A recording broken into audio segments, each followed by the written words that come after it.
Toss to White. He's in. Patriots win the Super Bowl. Welcome to Patriots Touchback Podcast.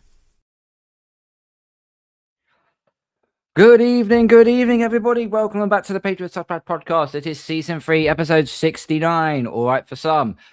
We are talking the quarterbacks of the NFL draft class. I'm your host, Carl. I am back after a little bit of a day off on the last episode. I've got Nick and I've got Kieran on standby with me for tonight.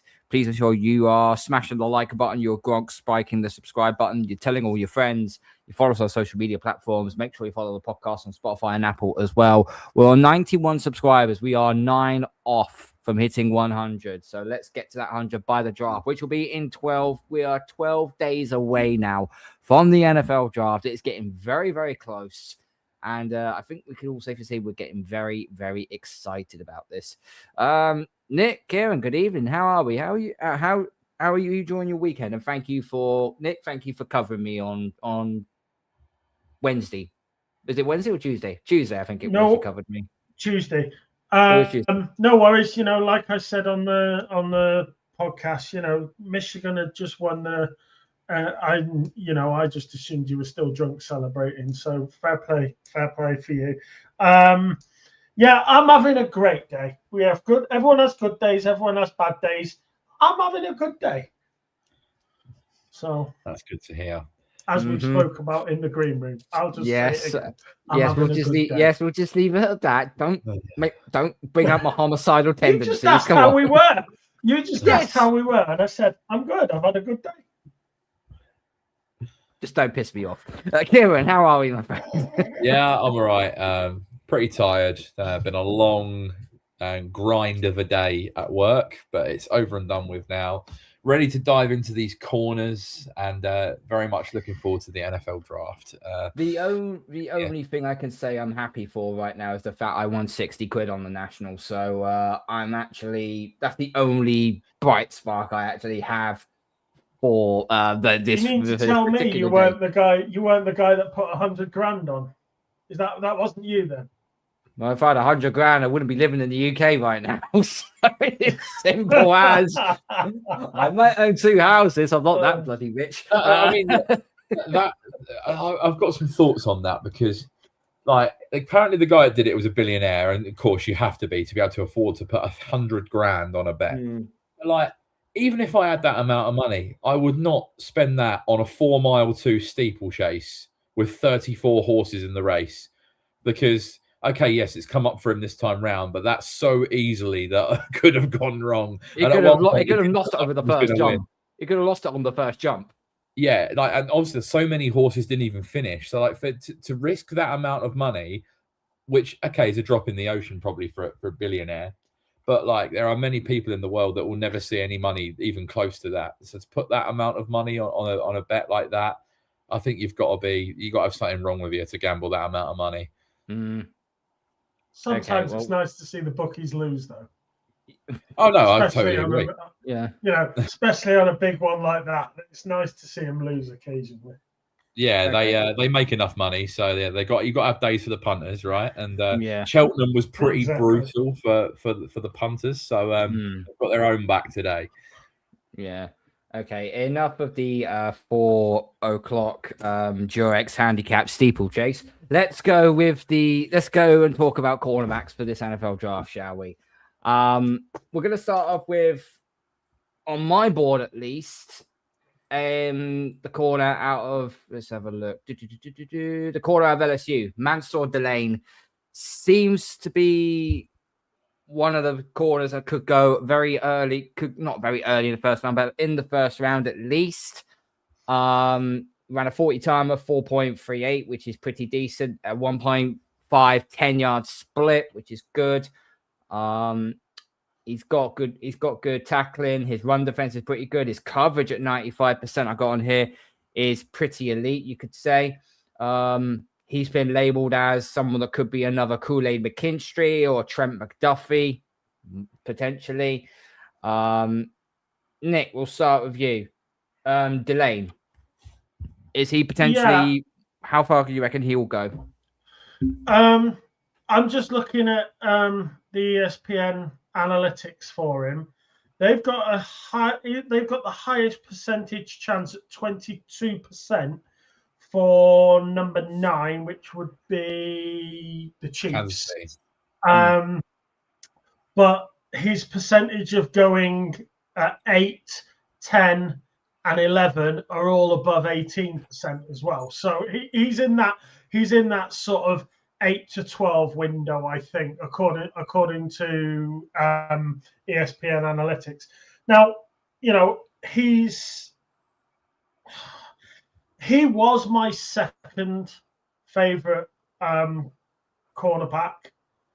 I really did like Jamad McCoy, but the problem is I'm looking at Jamad McCoy from last year's tape. He hasn't played this year because of an ACL tear last January, and it makes it so hard to say that a guy who's missed the entire year, his senior year. I think if he'd had another year left, he might have gone back and played again at Tennessee next year, but he didn't have any eligibility left. And so I think it's so hard to say, hey, you haven't played all year, but you're still number. So I can understand Delane being number 1. His performances this year merit it. And I think, obviously, we'll get on to McCoy, but he's just unlucky. But, yeah, Delane, 6 foot, 190 pounds, high football IQ. He's that plug and play, ready to go. He will perform high floor, ready to go, and he will perform from the off. He's got great ability to cover in all positions, whether he's playing zone or slot. So, yeah, I thought the most interesting stat I found for him is that he didn't give up 1 touchdown or 1 penalty all year. That's an amazing stat. I mean, his career is 8. He's had 8 career interceptions, 27 passes defended, which is pretty decent. He reads route combinations before they develop pretty well. His pro day 40 confirmed the closing burst his tape showed against SEC vertical routes. He does he remind me of Gonzo, more of a sticky man coverage type of corner, would you say? I think I wouldn't say so much sticky. I think his strengths are in his football IQ and his ability to read routes and read motion, because I think it's almost as if he's using what he knows upstairs in his head to almost predict what's going to happen. And there'll be times when he gets it wrong, but a lot of the times he seems to be getting it right. And I think apart from needing to add some mass and some strength, which, to be fair, most college players need to do as they come into the pros, he just seems to be ready to go, and that's why he's the number one on the board in that position. Kieran, what about you? What would you made of Mansour Delane? Well, I have Delane at number 1 on my board, but one thing I will say is I have him, McCoy, and Hood very close together, in the sense that I think they are all potential future cornerback ones. Are they of the level of a Stingley coming out, of a Gardner, Witherspoon, Gonzalez, all those guys that have been going high in the draft in recent times? I'm not quite sure about that, but I think all 3 of them will end up being solid outside NFL corners, because I think they're one characteristic that they all share is that they're all really good cover guys. They're not necessarily zone corners. They can all man cover really well. So I think, yeah, whether you land Delane in the top 10 or whether it's McCoy, obviously you've got the injury to factor in there, whether it's Hood later on, I think you can't really go wrong with either of them. I think for Delane in particular, he's, like I said, an excellent man cover guy, polished technician, high level instincts. remain. You said we talked about the stickiness, but he can stick with his man throughout the route. He's versatile, aggressive, physical. He's a bit lean, but a lot of these kind of boundary corners are nowadays. So when you're coming up against the likes of DK Metcalf and your really big outside guys, AJ Brown, then the physicality might be exposed a little bit, but I think overall they've got enough about them, and Delane in particular has enough about him as a guy that I think will probably be in the top 12. I can't see him going past that point.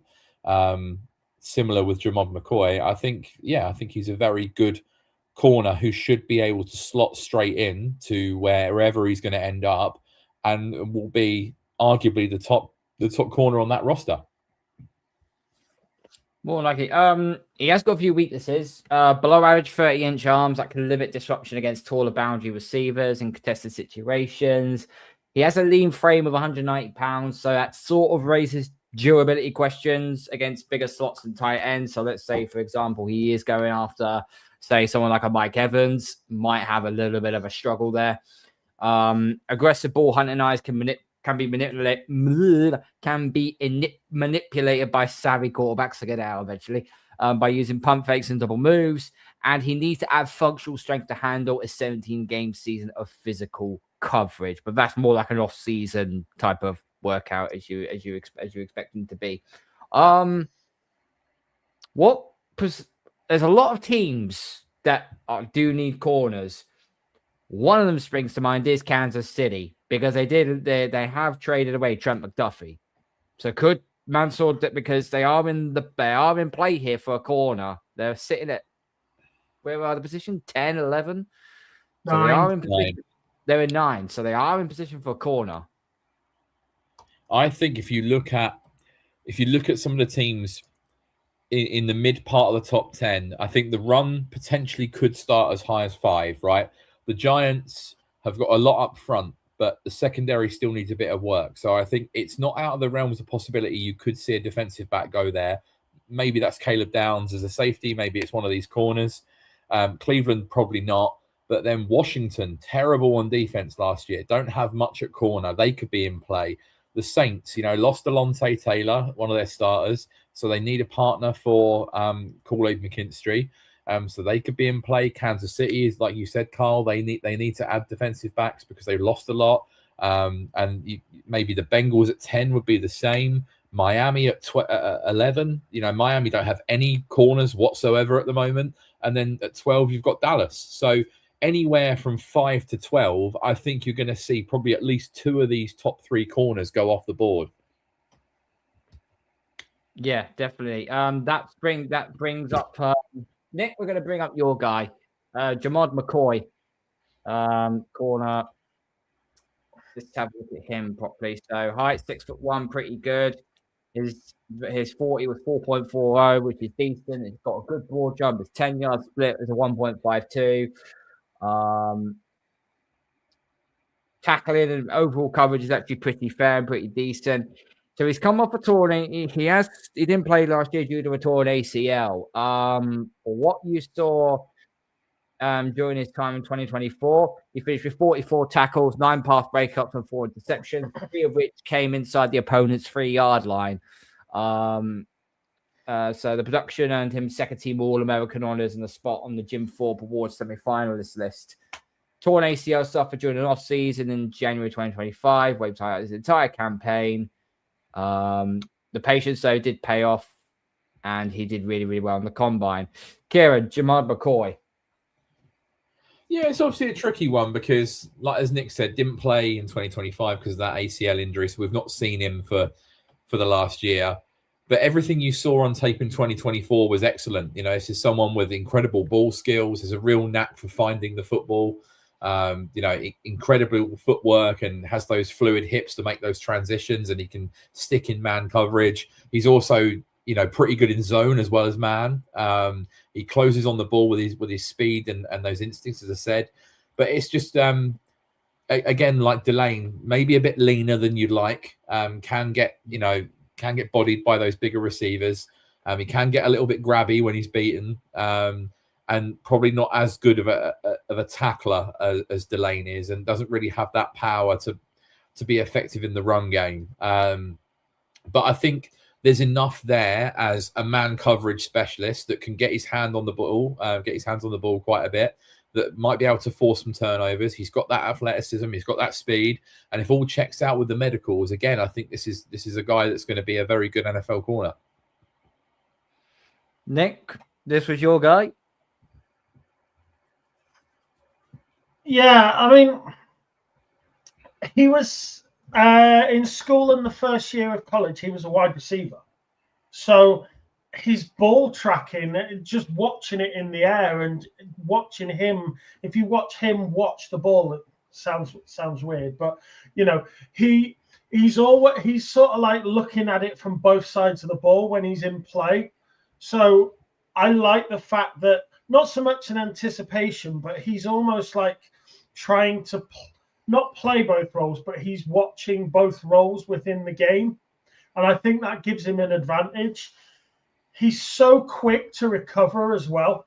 I like that in a play. And it doesn't necessarily, whether you're a corner, whether you're a safety, your recovery speed, the faster you are at getting back into position or getting back into contact, you can't help but like that. It's that quick feet and agility that you look for in any player. Now, I like the fact that he can play man and he can play in zone. So when I look at his 2024 tape compared to Delane's 24 tape, then I prefer McCoy. But Delane obviously climbs above him due to his 2025 stuff. And you will always see players drop. Now, if I take Benjamin Morrison last year, he was predicted to be a number 1 pick. And he picked up that injury. And in the end, he didn't go till fifth pick in round 2. So he dropped probably a good 10 picks due to his injury. And that's what's happened to McCoy. Now, I think if you're saying, okay, well, Delane's maybe going to go to the Chiefs, then immediately you've got 11, which is the Bengals. So they need defensive back cover. You've got 11, 12, 13. They're the positions that analytics favor. So you're talking sort of, like we just said, Miami, Dallas, the Rams. But certainly if the Chiefs take Delane, McCoy won't be far behind him. Yep. So as you talk about his elite ball skills and spatial awareness, is very, very good. Exceptional timing in zone, so he baits callbacks. Advanced route recognition, rarely fooled by double moves or stem manipulation at the top. Fluid in transition. He shows some dog at the catch point. Clinical press technique. Disguises coverage pre-snap. Sells fast. False leverage before flipping his hips late. And then in his pro day, testing confirmed the long speed and explosiveness red tape already suggested. The only two things I can find out on the weakness side of things, obviously, durability. Coming off a torn ACL and straight into the NFL level, how well is he going to adjust to that? His run support engagement runs hot and cold at times. And the biggest flag I've got, and it may only be because of one game, but he gave up numerous chunk plays to Jeremiah Smith in the Ohio State playoff loss in this final college tape. And Jeremiah Smith, we know, is going to be a lethal weapon in 2027 when he goes in the draft. I wouldn't put too much stock into that, because sometimes when you get like a rare prospect like Jeremiah Smith, like you just have to accept that you're playing against one of the best receivers of the last few years to play college football. So I wouldn't put too much stock into that. I mean, it was the same when Jamar Chase was coming out. Like, you looked at the corners that played up against Jamar Chase and thought, oh my God, he absolutely annihilated everyone. Well, That's because Jamar Chase has gone on to be one of the best receivers in the NFL. Them corners have not necessarily been bad players. It's just that Chase is that good. So I think that's a case of Jeremiah Smith is just absolutely ridiculous and is going to be a top 5 pick next year. I think something to just touch on is when you think that McCoy's been in college for 4 years and he's lost his last year. He's been in 5 years. He's lost his last year. The 4 years that he has played is only the same if somebody plays 4 years and comes straight out after 4. So these people that say, "Oh, well, he's lost a year of experience, and that means he's undercooked." Well, he still played 4 years, and if he'd lost his first year and then played 4 solid years, you wouldn't be saying he's undercooked. So it's only that he's lost his last year that people think he's undercooked, but I don't. And on the flip side of the coin, and I know that Kieran likes him, the fact that McCoy was out for the entire year meant that Colton Hood has had to step up, and he has played out of his skin, and he's earned himself what could be a first-round pick as well, which a man we're going to go on to. But these three are the high floor guys. These are the three that they impress everybody. If it's not like there's a couple of people not sure. Everyone has these guys top 3 because that's just the way it is. Well, you mentioned Colton Hood, so we'll move onto the other side of the Tennessee corner. This guy's metrics is actually pretty damn good. His 10-yard was a little bit slow, 1.58 on the split. His 40 was a 4.44. His height 6 foot, so it's okay. His weight was 193 pounds, so not bad on that. His worst part is his run defense to a degree. But I would but all depends which team uses him in the correct way. Reminds me a little bit of like Kamari Lassiter or like a Trey Amos, really, from what I can gather. Hood committed to Tennessee in May 2025. His best season of his career by a wide margin: 50 tackles, 4.5 tackles for a loss, 8 pass breakups, a pick 6 at Mississippi State, and a fumble recovery return for a touchdown against Syracuse in the opener that earned him SEC Co-Defensive Player of the Week. He became the first SEC player to return both an interception and a fumble for touchdowns in the same season since 2019. By the season ends, he was under a number of awards, all SEC second team honors, 13 from the coaches, land on the Jim Thorpe Awards semifinals list. And he also one of the most talked about corners in the Senior Bowl, where receivers reportedly named in the toughest matchup they faced all year. Kieran, Colton Hood, as Nick said, he had to step up because obviously the other corner was out for the season. What do you make of his display? Yeah, I love Colton Hood. This is my guy. This is my favorite corner in the class. Reminds me so much of JC Jackson. I know you obviously come up with a couple of other comps, but when I was watching Colton Hood, I was just thinking of Mr. INT. This is a guy who plays on the outside, who is a press man specialist. It gets up in the receiver's grill, jams them at the line, plays really physical, and just sticks to them like glue throughout the entire route. He's got that size and the length. He's a really good technician. He's got those instincts of a playmaker to get his hands on the ball. He's not the fastest guy in the world. Like that elite speed isn't there. And yes, he can be just like JC Jackson. He can be over aggressive and grabby, which leads to penalties. He can get flagged every now and then for pass interference. He obviously has a bit of rawness to him because he's not got the most amount of experience.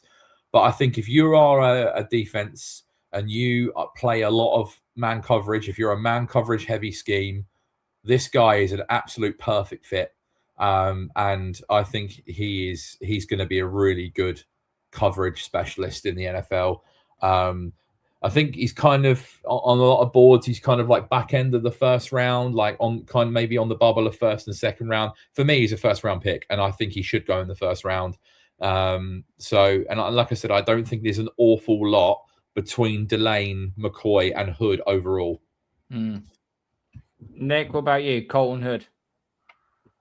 I really like him. I think he's destined for the Super Bowl champions at 32. I think that's where he's going to end up. I think.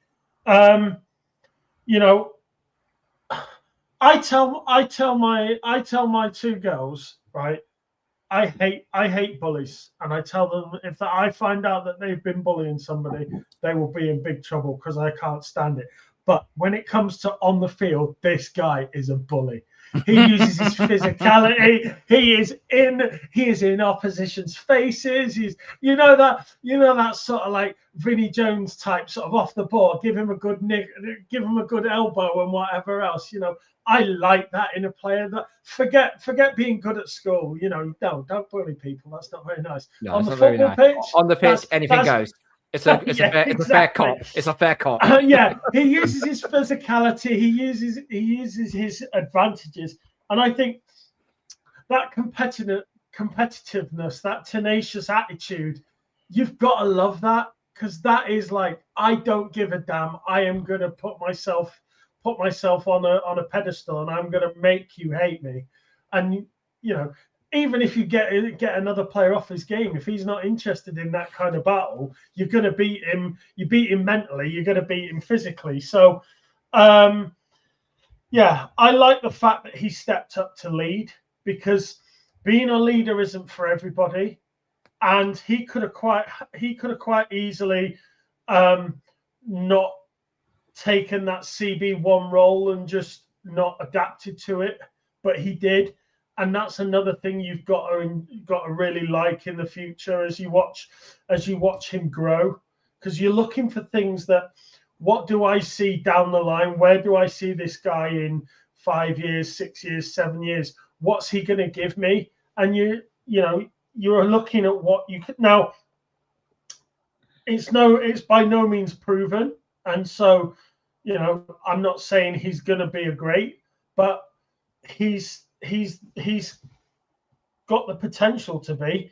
My only worry is this physicality that I talk about could cost him penalties. So four penalties in 2025 he had. Yeah, he did. And two of them, if I remember correctly, were a bit unnecessary.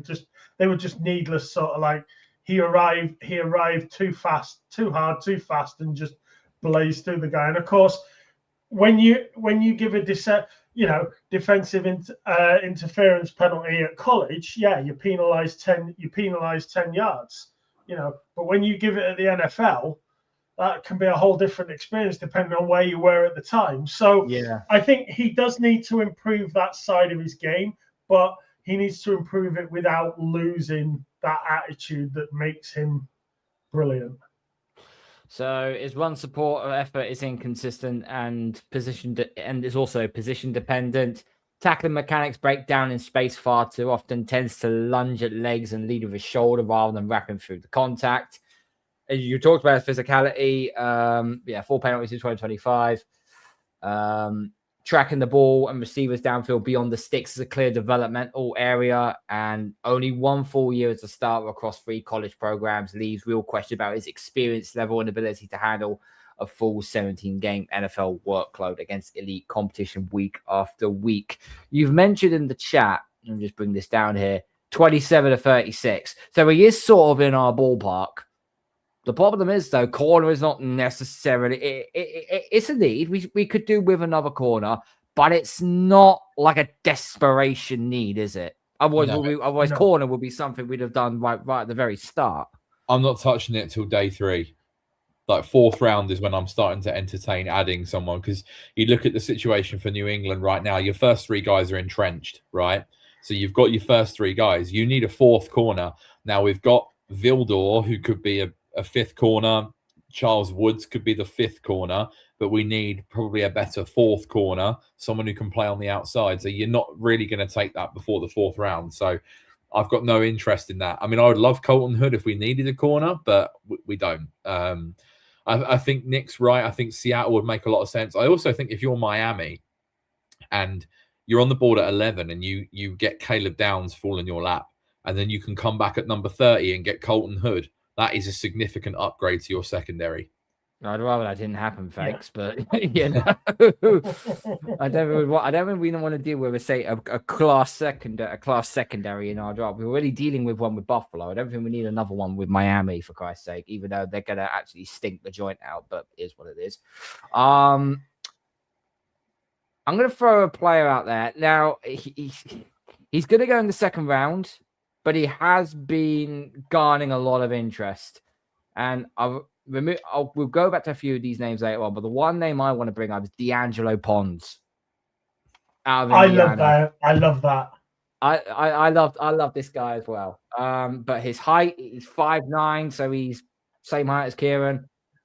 182, 100. Yeah, I'm not playing corner. It doesn't matter.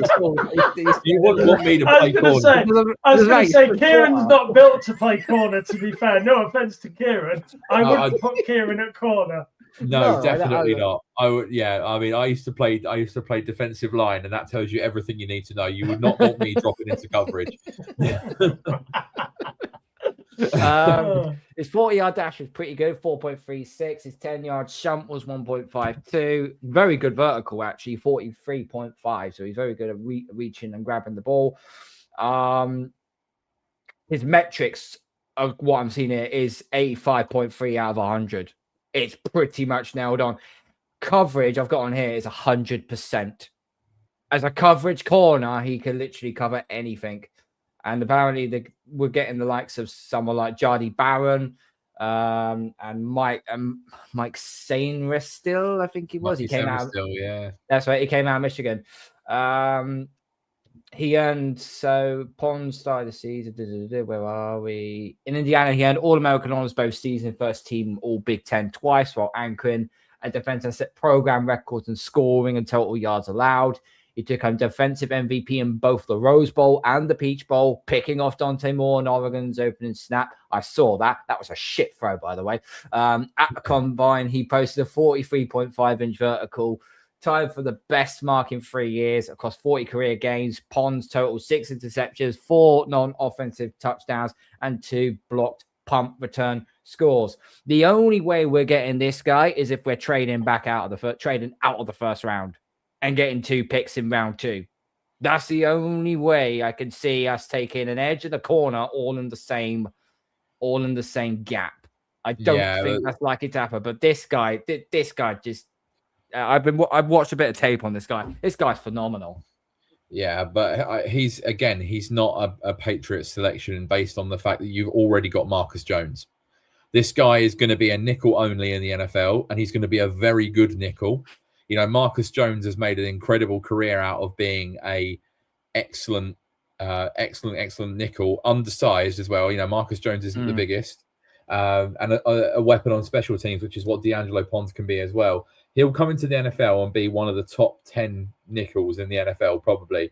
But we already have one of them, so he's not a selection for us. But wherever he ends up in the second round, maybe could sneak into the back end of one. I know there's a lot of hype for him. He'll end up being starting nickel, and he'll be a very, very good one. Nick, this is another one of your guys you like. I'm just looking at analytics now. ESPN reckon his best chances are between 40 and 58. So 40 and 58, that is... And we're picking at 63, aren't we?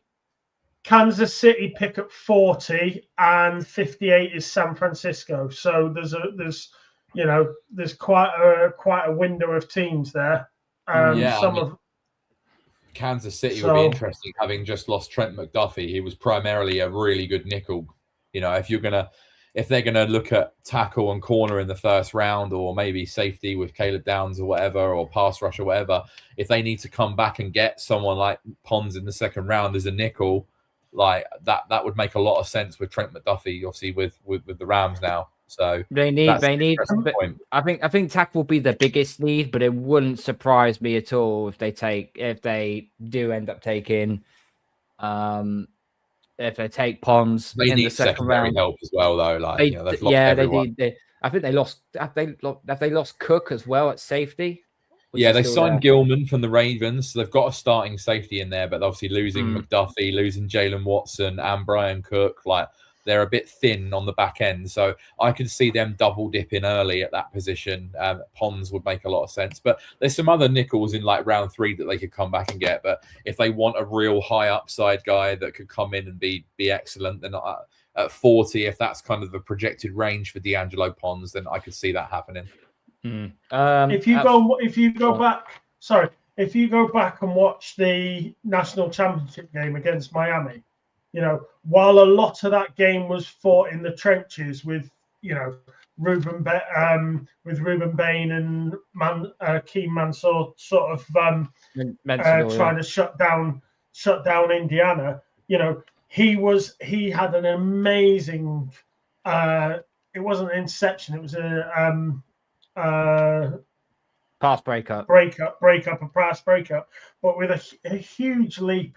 Pons has got, for such a small guy, he's got such a big leap on him, and he really cemented a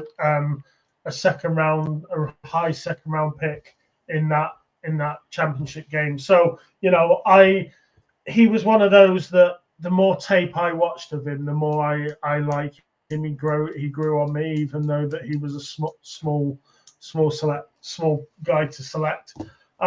But yeah, again, he's not going to be on our radar. So good luck to him.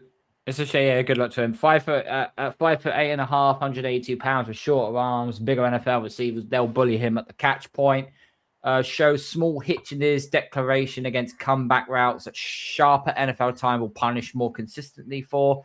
The gambling instincts cut both ways, and the misses against pro caliber route timing will sting harder. Bigger bodies will wall him off in run support, and he resorts to ankle tackles that are wrapping through contact. This one is a little bit alarming to me. Almost 0 slot reps, which is where a corner his size likely needs to be versatile at the next level. Does sound like a developmental player by the looks of it. Nick, throw out a name.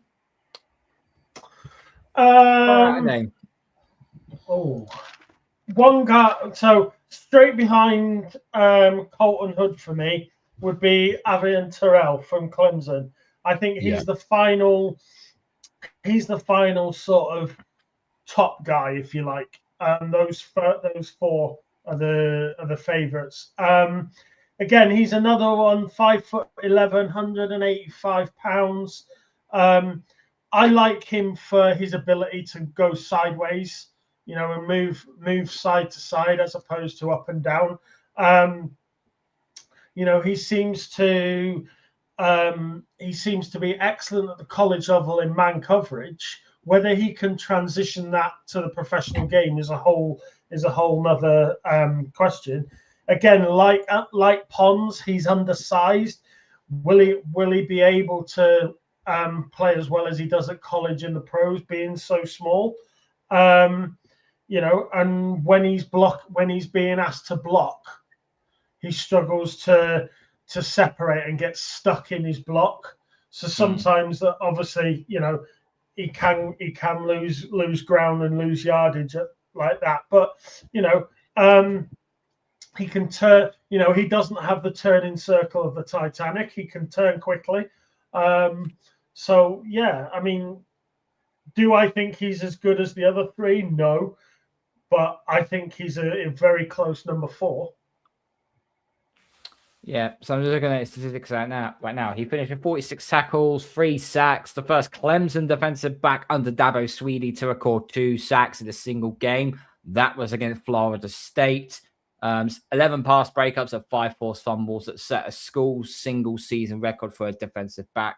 His career total of 8 forced fumbles tied him for third in Clemson history overall and broke the program record for defensive backs. First team all ACC selections from both the conference and AP followed, and in January 26, he obviously declared for the NFL draft. Kieran, what do you make of go on, Nick, sorry. 29 to 33 in our analytics in his position prediction. That's pretty. Again, it falls into our lap, it falls into our domain. But again, corner is not necessarily a need that we need to go after. Kieran, what do you make of Terrell?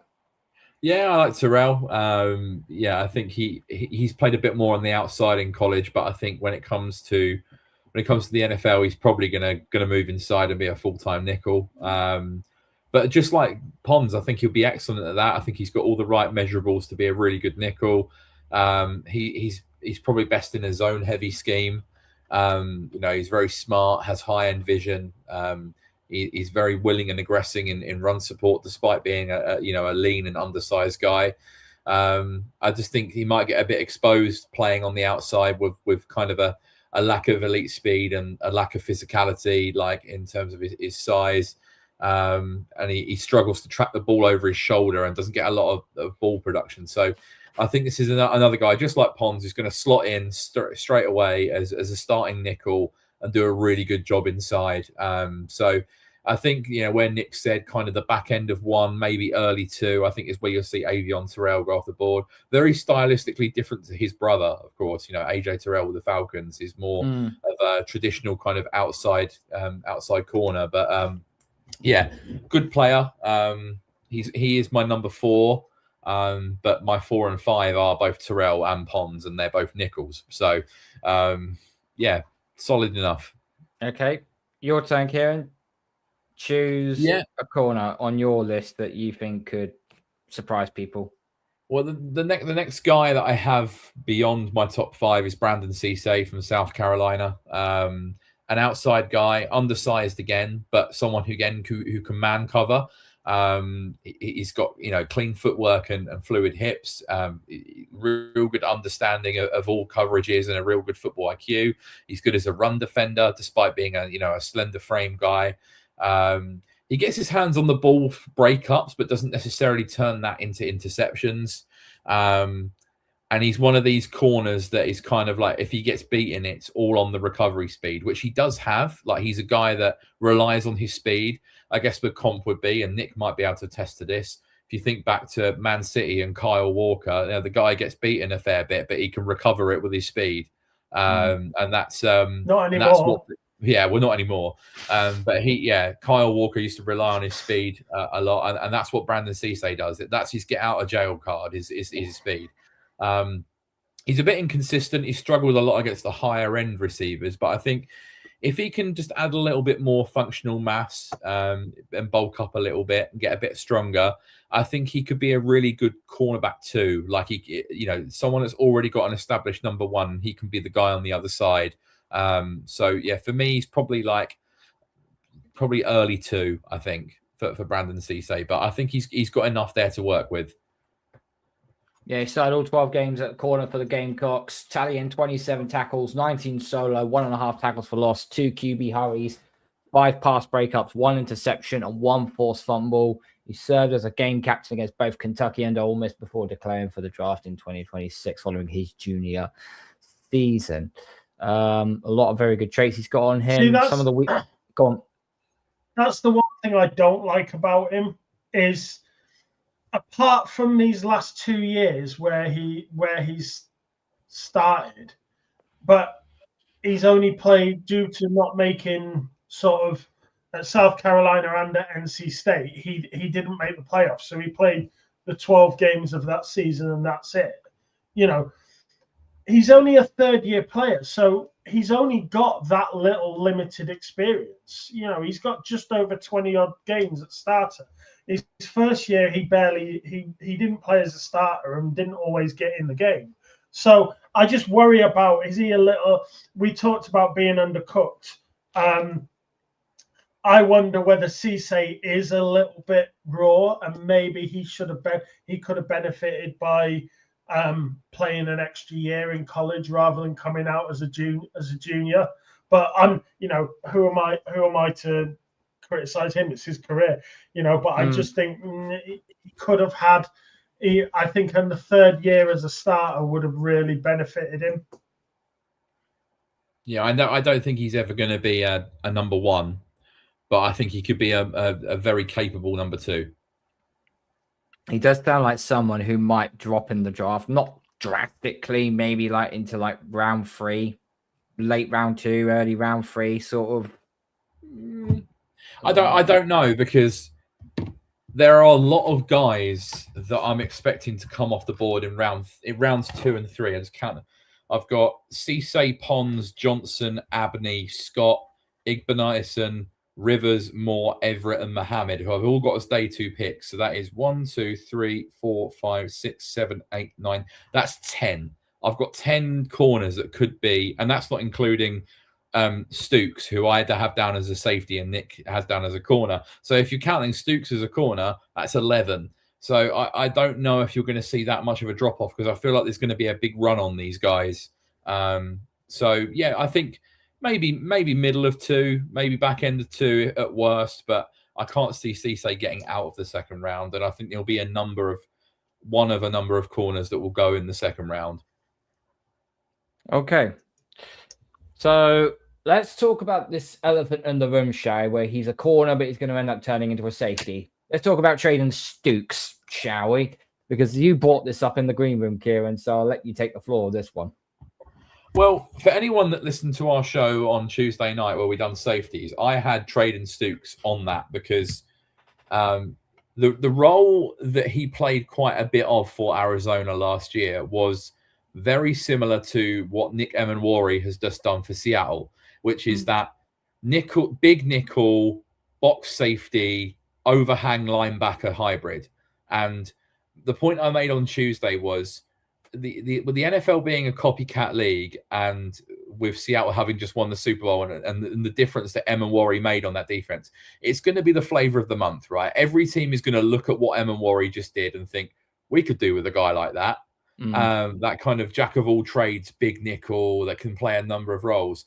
So that is what Traden Stooks will be. So that's why I had him as a safety, because that role is typically a safety hybrid. Now, he did obviously play some corner for Arizona, but I think if you're projecting him for an NFL role, I think he's more likely to play that Emenwari style role.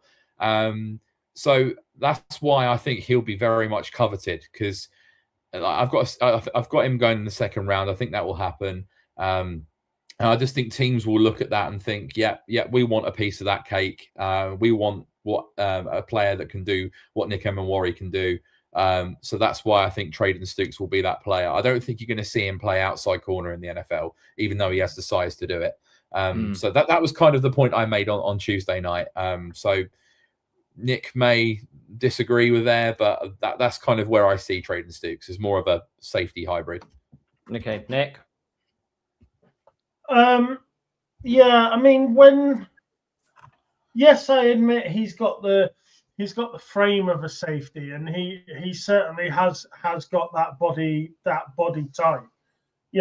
I think to say that everyone can find a Nick Emenwari is pushing it, because he was like the superstar of my draft picks last year. He was the guy that I thought was amazing. Traden Stooks is 24. He's an older draft selection. Yes, he's a combination player. Yes, he can cover a variety of roles, and he's aggressive, and he can play nickel or slot or zone, whatever you want to put him in. But I think just because he can doesn't mean he should. And from all the game tape I've watched, I watch him at corner, and I think that's where I would want him. And okay, I am not an NFL coach. I am not a college coach. I have never coached the game in my life. I've played it. And I just look at him and I look at how he plays, and I think I would like you as one of my corners. That's my. I'm not saying Kieran's wrong by saying this guy might end up playing safety. He may well, and if he does end up playing safety and it suits him, fair enough. But I'm just saying, from what I've seen of his tape, I like him where he plays in that corner role. Yeah, so he does have some weaknesses. So he'll be 24 before his rookie season, and the torn ACL in 2024 means that teams are buying a player under 2 years removed from significant knee surgery. Gets caught flat-footed and stacked vertically far too often. Lacks the short area quickness and mirror ability to survive extended reps in press man coverage against twitchy slot receivers. Takes poor pursuit angles in the run game, which means he overcommits too much. And he also struggles to consistently stack and shed blocks at the point of attack. We talked about that on Tuesday with Genesis Smith, who was one of our later picks. It must be an Arizona thing because they both play at Arizona. You know, Genesis Smith was another one. He was always taking the wrong running angle, costing making him have to go further or costing the team yards because he didn't get there as quick. And if Stooks is doing the same, I wonder whether that's a technical thing from the coaches rather than the player himself as an individual. But yeah, like his safety counterpart at the same school, they seem to be running at players at the wrong angle. So, okay. So if we're not going to take a corner in the first 2 rounds, obviously round 3 is where you usually throw a dart at the board and hopefully it lands on the flipping bullseye. It lands on a strong number. So this is where we're going to the corner position now for day 3 of the draft. So I want each of you to name me 3 players that New England could go for in day 3 of the draft, or what suits our needs. Okay. Don't rush. Anyone will. I mean, Nick's probably got a much deeper board than me for day 3, so I'll go first because let's just go with your 3 then, Kez. Let's go with your 3 then. So the 2 that I definitely think will be on there on the board in day 3 are Will Lee III out of Texas A&M and Takario Davis out of Washington. They are both man cover guys. Will Lee's a bit smaller. He's more of a press man corner, similar to what I was saying about Colton Hood. You know, explosive over the short area, plays with a real intensity and attitude. Plenty of starting experience. Doesn't have great long speed. He's not as great in zone. He's definitely more of a man cover guy. Inconsistent as a tackler and can get flagged for being a bit too handsy. But I think as a 4th corner in a man-heavy scheme, I think Will Lee III would be solid as a 4th round pick. I think he's got some developmental skills there. Takario Davis is 6'4", so he is a big, tall, long outside corner with a huge wingspan, more of a zone fit. Has strong instincts. He can man cover, and especially when it's vertically, because he's got that length and that height as well. He's willing and strong in run defense. He's just not great in terms of his change of direction and his lateral agility. He can get grabby as well. Not a great amount of production and missed a bit of time with injury. But as a rotational like zone corner, I like Takario Davis.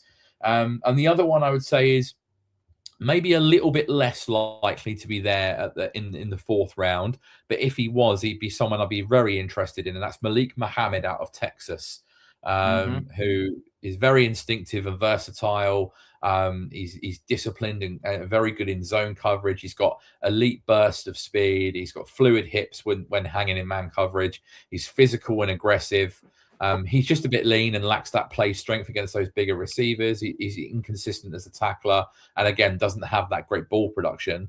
But I think when you pair his athleticism, his technical soundness and his versatility, I think he's got a lot of upside as like a 3rd round guy.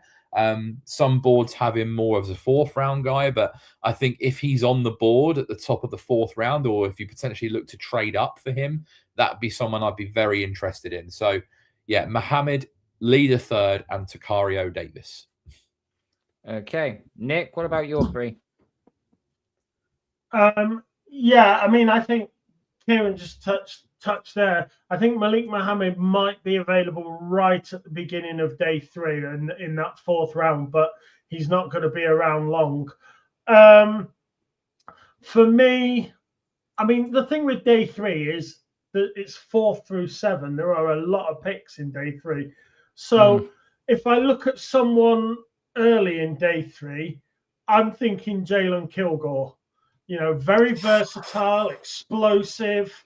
You know, Safety. Say, he's a corner. Slot nickel man press corner. 211 pounds. You know, the man runs at 23 miles an hour. What do you want? Elite size. This guy, athletically, he's a bit of a freak, really. I like him, and I think if I'm picking someone in that sort of early 4 window, he's possible. I mean, for us to pick early 4, we've done some trading somewhere to pick up an extra pick or whatever, because we're not gonna. I think we've got 2 4th round picks, but they're not early. So I think, yeah, for me, earlier in day 3, it would be Jalen Kilgore. Devon Marshall's probably sort of maybe a 5-ish, mid 5. I didn't rate him that highly. He's got good mass for his frame. He's got quite a lean frame, little undersized, but sort of physically carries his weight well. Seems to be explosive, but you know, once you're getting down to this back end of the position, there's a lot of work that needs doing with these guys. And I don't know, TJ Hall, possibly Damani Jackson. I didn't really put too much into these guys because by this time you're talking 7th round. But what I will say is there is a man late on, and I think I should do some justice, and that's Devonta Smith. You know, he's played CB2, played for the mighty Notre Dame, played alongside Leonard, and of course Leonard does the ball hawk. Leonard's the one that gets the headlines, and you know he's going to be the 1st rounder next year. But yeah, Devonta Smith was certainly a good player to play alongside him, and having watched him more than probably anybody in that back end of the draft, you know, I could quite happily spend some picks on Notre Dame players without so much as batting an eyelid. So yeah, I think that, like what we potentially need to be targeting on in that stage of the draft is maybe some size, right? Because a lot of our corners are on, apart from Christian Gonzalez, are on the smaller side. You know, Carlton Davis isn't a short guy, but if you're relying on a cornerback 4 to come in and that can give you a bit of size on the outside, if you're looking for someone to rotate in for Gonzo or for Carlton Davis, then you want someone that's going to be able to hang with those taller receivers. So you're ideally going to be wanting someone over 6'1" at the very least. So the guys we've mentioned, like Will Lee is 6'1", Takario Davis is 6'4". Nick just mentioned Marshall, he's 5'11". This guy would make it in the all-name team. Ephesians Prysock out he was of about Washington. to steal the pick I was about to put in. Yeah, 6'4" again. And the reason why I've done like 8 mock drafts already. In 7 of them, he's always fallen to me in the back end of round 3. And are you drafting him purely based on the fact he's called Ephesians Prysock? No, I'm drafting him because he's 6'3" and he's a fucking he's building. a big corner. And then Julian Neal out of Arkansas, he's a skyscraper. We need to draft a guy with some size on day 2. The other guys that Nick mentioned, Damani Jackson is 6'1", like Devonta Smith 5'11". So you want someone that's going to be able to hang a little bit with physicality on the outside. So there's plenty of options on day 3 of the draft. I don't think we would do much from getting a nickel at this stage. Like you can come back and get one later on or whatever, but Marcus Jones is going to be that guy. He's going to primarily play, the majority of the snaps in that role. We need someone that can hang on the outside. So for us to draft a smaller nickel corner, I don't think that would make an awful lot of sense. But there's plenty of guys that could come in and be that fourth or fifth corner, depending on how you want to use them. So the measurables here for Prysock is he's 6'3", his weight's 196 pounds. He's got 9 3/4 inch hands, which is good. He has 33 1/8 arms length, which is decent. He's got a 79 7/8 wingspan, which is supposed to be one of the highest there. He's got a great vertical of 39, a broad jump of 124. His free cone drill was 6.82, which is pretty good, to be fair. But I've got him somewhere like round back end of like round 4, beginning of round 5, maybe potentially on that side of things. But I mean, that would be that's my personal call. Like, despite the fact he comes from Washington, and any player we get from Washington is always a fucking headache. We only have to look at the receiver that we took, Jalen Polk. Nick said about Arizona, their two safeties both have that kind of thing in common, where they both tend to like take poor angles when making tackles and stuff. The Washington just love massive, tall, huge wingspan corners because Prysock and Davis are both 6'4". Like they just love these massive, long corners on the outside. It must be a type thing for them. Must be. But I think overall as a class, this is a very, very deep class because there's lots of names in the kind of second and third round that we've not even spoken about. Like you've got Keith Abney, you've got Keontae Scott, Davinson Igbenison, Chandler Rivers, Devin Moore, Everett from Georgia. Like there's loads of guys in this class that could be decent players. I think if you need a corner this year, you don't necessarily need to take one early because I think the depth goes all the way through to the 5th round, really, for a guy that could come in and at least contribute. Do you like Rivers? When you looked at his, because he was one of those that I was like, oh, I don't know whether I'd pick it. Keith Abney I could get behind, but the more I looked at Rivers, I was like, I probably wouldn't go there. I had a feel that he didn't suit us more than him not being a good player. Yeah, I think so. Looking at what I've written here for Rivers, I would say he's gonna, because he's played both inside and outside at Duke, but I don't think he's going to do that at the NFL. I think he's going to move inside to be a nickel. He's going to be a zone nickel. He's got some great good traits and stuff, like the football IQ and the anticipation, playing above his size with physicality and violence. He has that short area quickness and those hips against those twitchy receivers. But like he's going to be a nickel only because he's 5'10". He's an undersized guy. I think he could be decent on special teams as well. But again, I've got 3rd round grade on him. He's another like Marcus Jones type, and he's not going to be a selection for us at that stage of the draft because we already have a very good nickel. If you want to draft a corner a little bit higher than the range that we've already spoke about, then you're looking at an Abney, you're looking at Igbenison, you're looking at Devin Moore out of Florida. These are all like 2nd, 3rd round guys. What about Julian Neal out of Arkansas? Julian Neal, I didn't actually do. I mean, PFF have him at the moment at 172 on their big boards. That's what, 5th round, 6th round, probably 5th round. But again, just looking at the measurables now, Carl, 6'2", 208, like that would fit in terms of a physical build. That would fit the bill. Very good wingspan, 79-inch wingspan, so really good on that. Vertical, perfect, 40.